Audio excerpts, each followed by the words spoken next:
సరే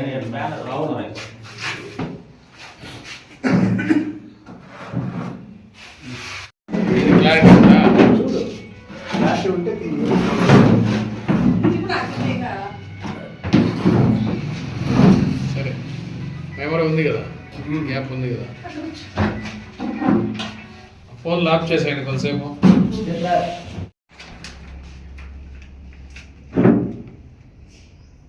ఫోటో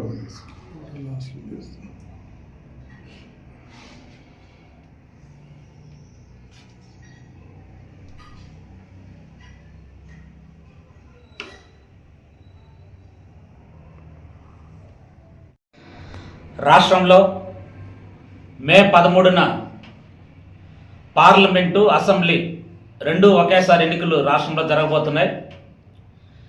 ఈ రాష్ట్ర సమగ్రాభివృద్ధి కోసం ఈ ఎన్నికల సందర్భంగా సిపిఎం ఆధ్వర్యంలో ఎన్నికల ప్రణాళికని సిపిఎం పార్టీ రాష్ట్ర వ్యాప్తంగా విడుదల చేసింది. ఆ ప్రణాళికని చిత్తూరు జిల్లాలో ఈరోజు పలమనేరులో కూడా విడుదల చేస్తున్నాం. అయితే ప్రధానంగా ఈ ప్రణాళికలో సిపిఎం ఒకటి కోరుతున్నది, ఈ ఎన్నికల సందర్భంగా ప్రజా సమస్యలనే ఒక అజెండాగా ఉండాలి. ఈ రాష్ట్రంలో రాష్ట్ర అభివృద్ధి కోసం ఈ ప్రజలు ఎదుర్కొంటున్న సమస్యల మీద, కార్మిక ఉద్యోగులు ఎదుర్కొంటున్న సమస్యల మీద, రైతాంగం ఎదుర్కొంటున్న సమస్యల మీద, నిరుద్యోగులు ఎదుర్కొంటున్న సమస్యల మీద, అదేవిధంగా మహిళలు, ఇట్లా ప్రతి వర్గాలకు సంబంధించిన ప్రజల సమస్యల మీద అజెండాగా ఉండాలి తప్ప ఈరోజు వ్యక్తిగతంగా వాళ్ళ రాజకీయ స్వలాభం కోసమో, లేకపోతే వాళ్ళ వ్యాపారాల కోసమో, లేకపోతే వ్యక్తిగత దూషణలకు మాత్రమే పరిమితం అయిపోతున్నారు ఇతర రాజకీయ పార్టీలన్నీ. అందువల్ల మేము సిపిఎంగా ఒక ప్రజా సమస్యలని అజెండాగా ఉండే పద్ధతిలో చేయాలనేది. అందులో ప్రధానంగా దేశంలో మతోన్మాద బీజేపీ ప్రభుత్వం మన రాష్ట్ర విభజన అయిన తర్వాత 10 సంవత్సరాలుగా ఈ రాష్ట్రానికి ప్రత్యేక హోదా ఇస్తామని చెప్పి మోసం చేసింది, రాష్ట్రానికి ద్రోహం చేసింది.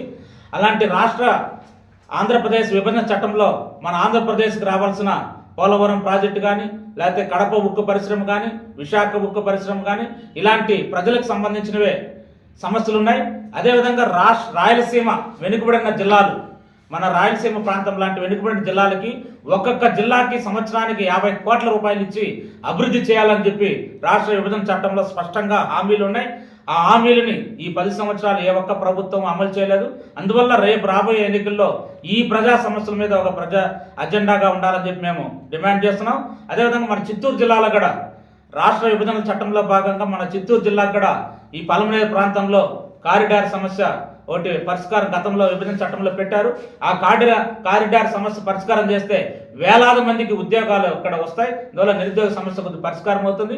అదేవిధంగా రైతాంగానికి గిట్టుబాటు ధరలు కానీ ఇలాంటి సమస్యలు, అదే ప్రభుత్వ రంగ సమస్యలన్నింటినీ కూడా ప్రైవేటీకరించకుండా ఆల్రెడీ మన జిల్లాలో ఏవైతే పరిశ్రమలు, చెరుకు, మన షుగర్ ఫ్యాక్టరీలు ఇన్ని కూడా మూతపడ్డాయి, పాల పరిశ్రమ మూతపడింది.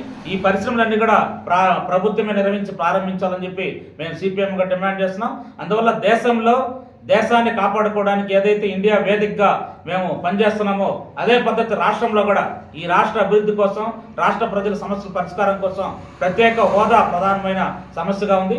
ఆ ప్రత్యేక హోదా డిమాండ్తో ఈరోజు ఇండియా కూటమి ఈ ఎన్నికల్లో పనిచేస్తుంది. అందువల్ల ఇక్కడ ఇండియా కూటమి అభ్యర్థులు సిపిఎం మాత్రంలో కూడా ఒక 8 అసెంబ్లీ స్థానాలు, ఒక ఎంపీ పోటీ చేస్తున్నాం.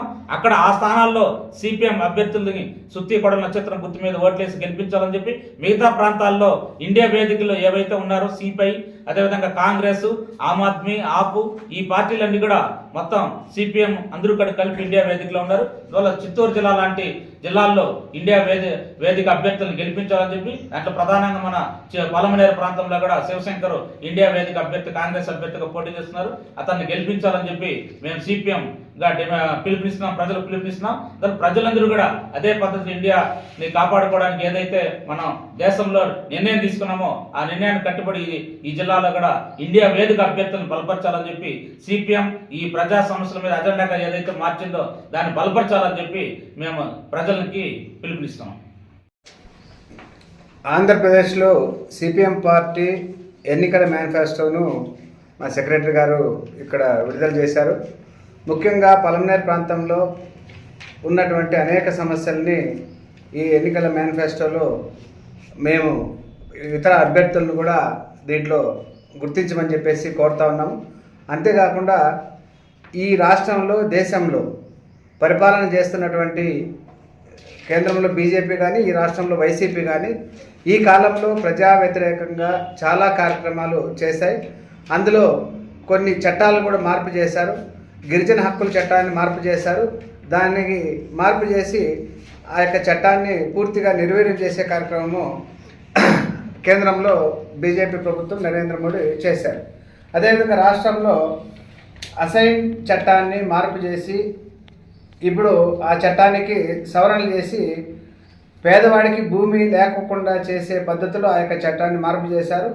ఇప్పటికే అసైన్ చట్టం ఉన్నప్పటికీ బలంగా అమలు చేస్తున్నప్పటికీ ఈ రాష్ట్రంలో 60% అసైన్ కాబడినటువంటి దళితుల పేదల భూములు అన్యాక్రాంతమైనాయి.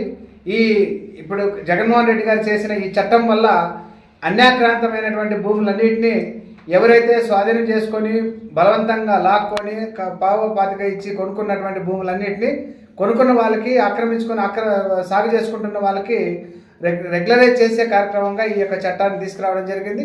దీని ద్వారా ఇది మన రాష్ట్రంలో అమలైపోతే 60% పేదల యొక్క భూములు పూర్తిగా ఉన్న వాళ్ళకి బలవంతులకి చేతుల్లోకి చట్టబద్ధంగా వచ్చేస్తాయి. కాబట్టి మేము సిపిఎం పార్టీగా దీన్ని తీవ్రంగా ఖండిస్తూ ఉన్నాము.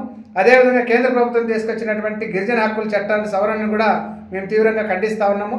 అంతేకాకుండా ఉపాధి హామీకి గత చట్టం వచ్చిన ఈ 30 సంవత్సరాల కాలంలో ఏ సంవత్సరంలో కూడా ఇంత దయనీయంగా ఉపాధి హామీ చట్టానికి నిధులు కేటాయించినటువంటి పరిస్థితి లేదు. దీన్ని వెంటనే 1,20,000 కోట్లు ఈ చట్టం అమలైన మొదటి సంవత్సరంలో ప్రకటించినటువంటి కేంద్ర ప్రభుత్వ బడ్జెట్ ఇప్పుడు కేవలం 60,000 కోట్లకు మాత్రమే పరిమితమైంది. అంటే సగానికి సగం తగ్గించేసి ఈరోజు విభజన చట్టాన్ని నిర్వీర్యం చేసే కార్యక్రమం కేంద్ర ప్రభుత్వం తీసుకొస్తా ఉంది. అంతేకాకుండా పని వేళల్లో ఉదయం సాయంత్రం కూడా పనిచేయాలని చెప్పేసి అట్లా రకరకాలుగా ఫేస్ యాప్లని రకరకాలుగా ఇబ్బందులు పెట్టి ఎవరైతే వ్యవసాయ కూలీలు ఉన్నారో విభజన ఉపాధి హామీ చట్టం పనికి పోకుండా అనివార్యంగా వాళ్ళ ఇంటికి పరిమితమయ్యే పద్ధతిలో ఈ యొక్క చట్టాన్ని అమలు చేస్తూ ఉన్నారు. దీన్ని వెంటనే ఈ యొక్క సవరణని కేంద్ర ప్రభుత్వం విభజన ఉపాధి హామీ చట్టానికి చేస్తున్నటువంటి ద్రోహాన్ని వెంటనే విరమించుకోవాలని చెప్పేసి ఉపాధి హామీ చట్టానికి కేంద్ర బడ్జెట్లో నిధులు కేటాయించి పెంచాలని చెప్పేసి మేము డిమాండ్ చేస్తూ ఉన్నాము. అలాంటి అనేక సమస్యల్ని ఈ యొక్క ఎన్నికల మేనిఫెస్టోలో కేంద్రంలోనూ రాష్ట్రంలోనూ సిపిఎం పార్టీ పెట్టింది. ముఖ్యంగా ఈ దేశంలో ప్రజాస్వామ్యం ప్రమాదంలో పడింది. ఈ ప్రజాస్వామ్యాన్ని కాపాడాలి అని అంటే ఎన్నికలు అనేటివి చాలా అనివార్యంగా ఈరోజు మనం చూడాలి. రేపు కన్నా దీన్ని కన్నా పట్టించుకోకపోతే రేపు భవిష్యత్ కాలంలో భారతదేశంలో ఎన్నికలు అనేటివి పూర్తిగా లేకుండా పోయే ప్రమాదం ఉంది.